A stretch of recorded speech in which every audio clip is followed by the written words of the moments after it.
Karur railway colony தென்முக Anjaneyar ஆலயத்தில் நவராத்திரியின் 5வது நாளை முன்னிட்டு மேல்மருவத்தூர் அலங்காரத்தில் சுவாமி பக்தர்களுக்கு காட்சியளித்தார். கரூர் மாநகராட்சிக்கு உட்பட்ட ரயில்வே காலனி பகுதியில் குடிகொண்டு அருள் பாலித்து வரும் அருள்மிகு ஸ்ரீ தென்முக ஆஞ்சநேயர் ஆலயத்தில் நவராத்திரியின் 5வது நாளை முன்னிட்டு இன்று சுவாமிக்கு சிறப்பு அபிஷேகம் நடைபெற்று அதன் தொடர்ச்சியாக மேல்மருவத்தூர் ஓம் சக்தி அலங்காரத்தில் பக்தர்களுக்கு காட்சியளித்தார். தொடர்ந்து ஆலயத்தின் சிவாச்சாரியார் சுவாமிக்கு தூப தீபங்கள் காட்டி நெய்வேத்தியம் சமர்ப்பிக்கப்பட்டு பஞ்ச கற்பூர ஹாரதியுடன் மகா தீப ஆராதனை காட்டினார். அதனைத் தொடர்ந்து கூடியிருந்த அனைத்து பக்தர்களுக்கும் பிரசாதங்கள் வழங்கப்பட்டது.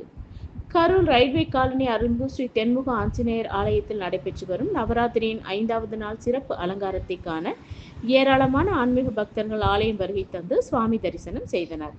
நிகழ்ச்சியின் ஏற்பாட்டை ஆலய நிர்வாகிகள் சார்பாக சிறப்பாக செய்திருந்தனர்.